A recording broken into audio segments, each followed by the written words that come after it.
El Plan de Gestión Integral de Residuos Generados en la Atención de Salud corresponde a un conjunto de actividades o acciones para el seguimiento, monitoreo, aprovechamiento, tratamiento y disposición final de los residuos que se generan al generar servicios de salud en la institución BioQuality Salud S.A. Precisamente BioQuality Salud refleja un firme compromiso con el cumplimiento normativo de este Plan de Gestión Integral de Residuos Generados en la Atención de Salud, que creó una política ambiental en la institución.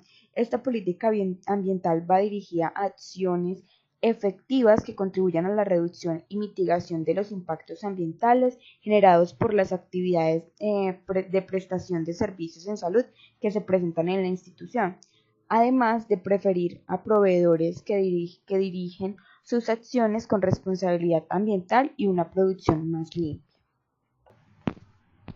Con respecto a la legislación colombiana en el manejo de residuos hospitalarios, encontramos el Decreto 4741 del 2005, por el cual se reglamenta parcialmente la prevención y manejo de residuos o desechos peligrosos generados en el marco de la gestión integral.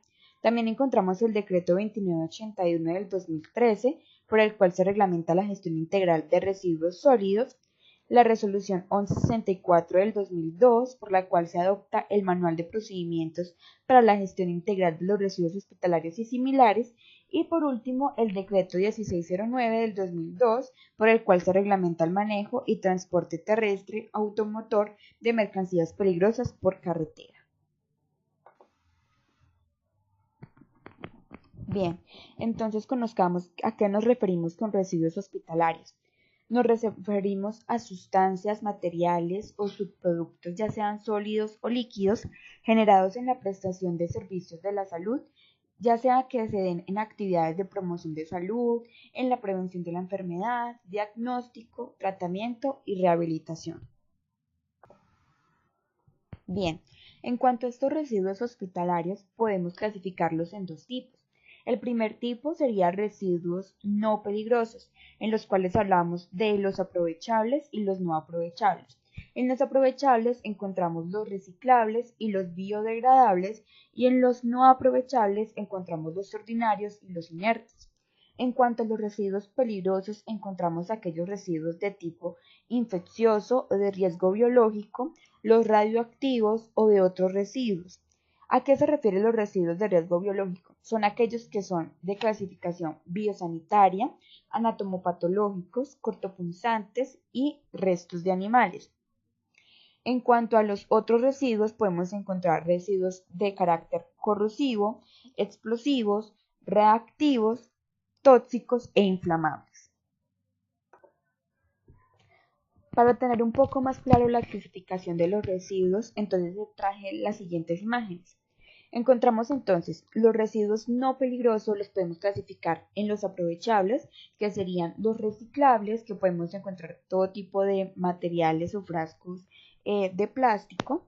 Encontramos también los biodegradables, donde encontramos restos de comida. Los inertes, donde encontramos el icopor y las servilletas, y los ordinarios o comunes, donde encontramos, digamos que elementos que utilicemos, por ejemplo, en la oficina, ya sea una cocedora, ganchos, partes de una lámpara, que pues no genera tampoco algún riesgo, ¿sí? Bueno, entonces en segunda clasificación tenemos los residuos peligrosos, donde encontramos los infecciosos o de riesgo biológico, en los cuales, según la primera imagen, encontramos los anatomopatológicos, que serían partes como tal del cuerpo. Ahí encontramos que es un hueso, ¿sí? Con partes de piel y músculo. También encontramos en la segunda imagen lo que son los cortopunzantes, que más que todo lo utilizamos son jeringas para administrar medicamentos, o también podemos utilizar aguja, pero para recolección de sangre. También encontramos lo que son algodón con sangre, que serían también de riesgo biológico, todo lo que esté contaminado con fluidos, y encontramos en la otra parte encontramos de tipo químico, que pueden ser el resto de medicamentos o también tipos de sustancias como corrosivos, inflamables, que vienen por lo general en frascos de plástico, pero que también son de riesgo peligroso. Bueno, entonces en este momento de la exposición vamos a hablar sobre la protección de la salud de los trabajadores que manejan este tipo de residuos peligrosos para que tengan en cuenta. Bien, entonces los trabajadores de salud que manejan este tipo de residuos están en riesgo de contraer diferentes enfermedades que pueden darse por patógenos, ya sea la hepatitis, la rubeola, la tuberculosis, el VIH, entre otras, y también los químicos donde encontramos las mutaciones, el cáncer, la infertilidad, enfermedades de la piel o enfermedades respiratorias. Para mitigar entonces este riesgo, hay una serie de normas de bioseguridad que se deben cumplir. La primera dice que mantener limpios los elementos de protección personal. Los zapatos deben ser cubiertos completamente con el fin de evitar accidentes de tipo biológico al caerse, por ejemplo, algún tipo de aguja cuando estamos administrando un medicamento o cuando se está tomando alguna muestra en sí. También lo que son los uniformes deben permanecer limpios, mantenerlos siempre limpios, llegar a su casa y siempre lavarlos con el fin también de que se puedan eliminar las bacterias o patógenos que puedan haber en ellos. Evitar en lo posible no utilizar, digamos, el uniforme en lugares que no sean en su trabajo, para evitar precisamente también que se propague, digamos, que la suciedad del ambiente. Por otro lado está no introducir las manos en bolsas que contengan residuos infecciosos, no vaciar un contenido de una bolsa que tenga contenido infeccioso a otra bolsa, no comprimir las bolsas de estos residuos ni con las manos ni con los pies, no retirar las bolsas de su soporte o canecas antes de cerrarla, acercarse las bolsas a su cuerpo o a las piernas, arrastrar las bolsas por el suelo no es adecuado porque lo podemos romper, no tirar o lanzar las bolsas con estos residuos a sus recipientes, no dejar temporalmente bolsas y recipientes en algún lugar de paso, pues porque se pueden presentar accidentes con las personas que transiten por allí. También encontramos unas medidas de bioseguridad, las cuales tiene BioQuality Salud, que consta de tener el esquema completo de vacunación con 3 dosis de hepatitis B y 3 dosis de la vacuna antitetánica, más un chequeo médico. Esto pues con el fin de prevenir o mitigar ese riesgo que hay para contraer este tipo de enfermedades. En caso de que se presente algún accidente de tipo biológico con un cortopunzante, deben lavar apropiadamente la herida con abundante agua más el jabón bactericida, y pues también deben reportar el evento con la enfermera jefe o con la gerente para que se pueda continuar el proceso de atención con la ARL. En caso de que sea la contaminación en ojos o en boca, se debe continuar también el lavado con abundante solución salina o con agua limpia. Bien, ahora vamos a continuar con el plan de gestión integral de residuos hospitalarios, el cual se estructura en base de dos componentes generales, que el primero es el componente de gestión interna y el segundo es el componente de gestión externa. ¿A qué nos referimos con gestión interna? Nos referimos a que es la acción desarrollada por la institución que implica la cobertura, la planeación e implementación de todas las actividades relacionadas con la minimización, generación, segregación, movimiento interno, almacenamiento interno o tratamiento de residuos dentro de las instalaciones. Y en cuanto a la gestión externa, está la acción desarrollada por la institución con respecto a los residuos peligrosos que implica la cobertura y planeación de todas las actividades relacionadas con la recolección, el almacenamiento, el transporte, el tratamiento, el aprovechamiento y la disposición final de estos residuos fuera de las instalaciones. Bien, entonces para que nos quede más claro, el plan de gestión integral de residuos hospitalarios se estructura de dos componentes. Está la gestión interna, el cual lo compone un comité, del cual vamos a hablar, que tiene como funciones sobre todo direccionar las funciones de la gestión interna, un programa de formación y educación, la clasificación en cuanto a la generación de los residuos, la segregación y clasificación de los residuos, los movimientos internos de los residuos, la desactivación de estos residuos y el almacenamiento temporal. Esto de gestión interna, ¿qué quiere decir? Es todos estos pasos que se dan dentro de la institución BioQuality, que ya más adelante los vamos a comentar para que les quede un poco más claro. En cuanto a la gestión externa, también tiene que ver con la recolección, el transporte de estos residuos y la disposición final de estos residuos. Esta gestión externa, entonces tenemos que pensar también en otro proveedor, otra institución, que es la que se encarga como tal de recolectar estos residuos y transportarlos fuera de la institución.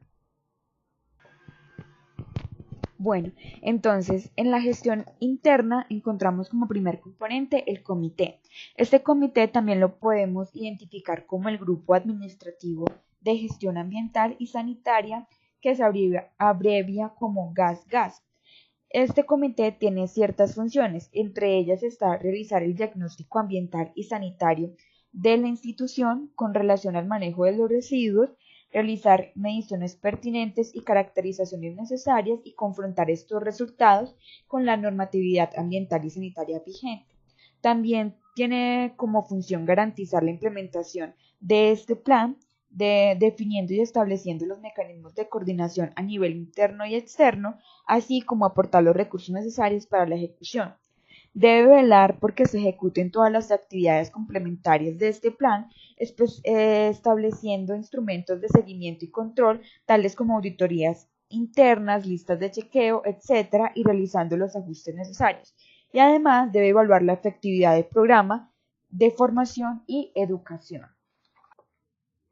Bien, entonces para gestión interna también encontramos el ítem de segregación en la fuente, a lo cual se refiere que es como nosotros, cómo estamos clasificando los residuos que estamos generando porque a través de esta clasificación le damos la eliminación más pertinente.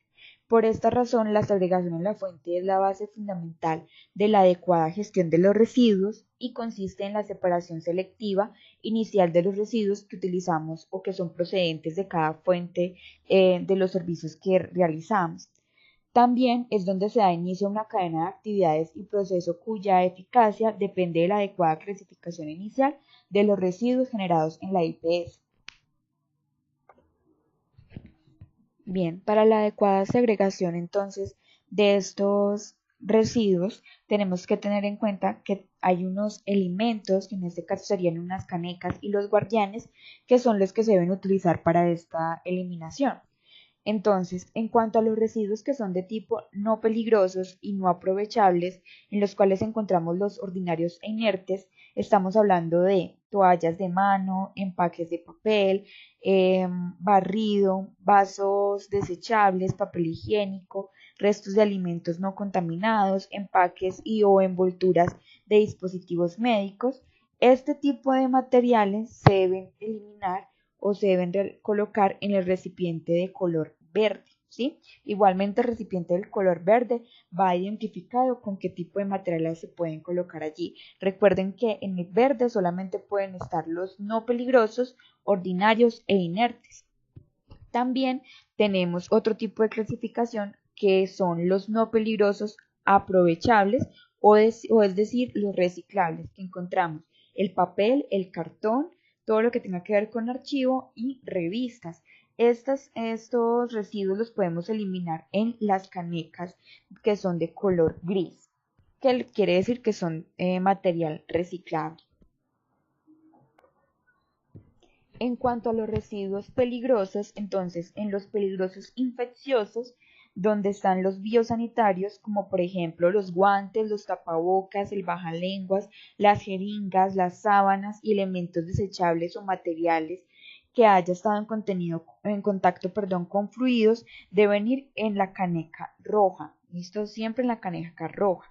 Y en cuanto a los peligrosos infecciosos que son de tipo cortopunzante, como agujas, hojas de bisturí o lancetas, deben ir en el guardián. Recuerden que el guardián se debe cambiar cada mes y que no se debe permitir que se llene por completo. Siempre se debe retirar. Allí hay digamos que una línea que es lo máximo donde puede llegar. Ahí va marcado como tal en cada uno de los guardianes para que por favor cuando lo vean puedan hacer el cambio de manera pertinente. Bien, ahora vamos a hablar sobre la desactivación de baja eficiencia, que es la que manejamos como tal en la institución. Esta está regida por la resolución 1164 del 2002, la cual indica que todos los residuos infecciosos o de riesgo biológico, ya sean los biosanitarios o los cortopunzantes, deben ser inactivados con un método de baja eficiencia mediante el uso de herbicidas, tales como amonio cuaternarios o peróxido de hidrógeno. Entonces, la desactivación de baja eficiencia mediante la desactivación química consta de que hagamos la aspersión directamente en las canecas ubicadas en cada una de las respectivas áreas de las instalaciones, ya sean los consultorios o en el consultorio de toma de muestras de laboratorio. ¿Sí? El responsable de realizar esta desactivación es del personal de servicios generales de la institución en la sede principal y en los domicilios de los pacientes serían los auxiliares de enfermería. Recordemos que el elemento que estamos utilizando para la desactivación se llama la benzaldina. En cuanto a la desactivación de residuos biosanitarios, encontramos que debemos realizar la doble aspersión de benzaldina en la caneca antes de colocar la bolsa roja. Posteriormente de colocar la bolsa roja, se realiza también doble la aspersión y al momento de retirar la bolsa roja de la caneca también se debe realizar doble aspersión final con benzaldina para posteriormente ser llevada al depósito final. En cuanto a la desactivación de los residuos cortopunzantes, entonces, igualmente los residuos de contenido en los guardianes se les hará su respectiva desactivación mediante la dispersión de benzaldina y debemos tener en cuenta que el tiempo máximo de conservación digamos de los guardianes va a ser de un mes, como les había dicho anteriormente, que no debemos dejarlos llenar completamente y que posteriormente o inmediatamente después de la desactivación se deben sellar para después ser depositados en una bolsa roja debidamente rotulada con el nombre de cortopunzantes y se entregarán debidamente sellados al personal de servicios generales o al personal como tal de la institución externa que va a ir por ellos. En este caso que nosotros tenemos es Endepsa. BioQuality Salud maneja Endepsa, que es la empresa que es la encargada de recolectar los residuos directamente en los domicilios de los pacientes para continuar con la necesidad de la recolección, que esto lo deben hacer mínimo una vez por semana. Bien, ahora como gestión interna también podemos encontrar el movimiento interno de los residuos. Como ustedes pueden ver en la imagen, entonces está la institución BioQuality Salud con unas flechas. La flecha de color verde indica todo lo que es la eliminación de los residuos o la ruta de eliminación de los residuos no peligrosos, o sea, aquellos que son de tipo ordinario, ¿sí? Que el horario que se indicó para esto es a las 4:30 de la tarde, donde pues no hay tampoco demasiada gente o demasiados usuarios. Y el de las flechas de color rojo pues habla de aquellos residuos que son pues infecciosos o de riesgo, los que son de tipo peligroso. Entonces, esto es principalmente para que ustedes sepan cómo es el movimiento como tal en la institución, aunque yo sé que igualmente ustedes no manejan esto, pues porque ustedes están en sus domicilios.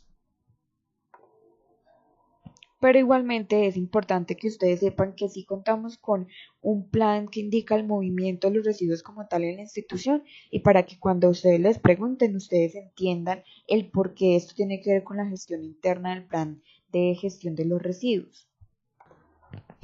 Bien, entonces continuando con el proceso de gestión interna, encontramos también que allí está el almacenamiento temporal. En este almacenamiento temporal, entonces encontramos en la institución el almacenamiento de residuos peligrosos que deben constar con los siguientes requisitos. Deben ser una área de baja circulación, el cuarto se encuentra aislado de otras áreas de la IPS, se garantiza el acceso vehicular y peatonal, cuenta con apropiada ventilación, iluminación, un piso liso e impermeable, está dotado con sistemas de prevención y atención a emergencias, tiene una identificación en cuanto a su señalización interna y externa, se utilizan canecas con capacidad de almacenamiento, posee paredes de cuarto de fácil lavado y no generación de microorganismos y cuenta pues con una disposición de agua y desagüe para la limpieza y desinfección del cuarto. Como pueden ver en las imágenes acá en la institución, sí tenemos pues un lugar de almacenamiento que es apropiado, así como lo indica como tal la ley. Y en cuanto al almacenamiento de los residuos no peligrosos, entonces encontramos que es un cuarto de almacenamiento bien señalizado, se encuentra aislado también de otras partes de la IPS, también se encuentra con apropiada ventilación e iluminación, cuenta también con un lugar de agua y desagüe para promover la limpieza y desinfección apropiada del cuarto, cuenta con los elementos que impide el acceso a vectores, también cuenta con recipientes rígidos y lavables para el depósito de los residuos, con paredes de cuarto lavables y con pisos duros, y cuenta con los equipos de extinción de incendios, pues para prevención como tal y atención de emergencias. También encontramos entonces un lugar de almacenamiento apropiado en la institución, como ven en las imágenes, pues para que sepan que sí se está dando a cumplir esta ley.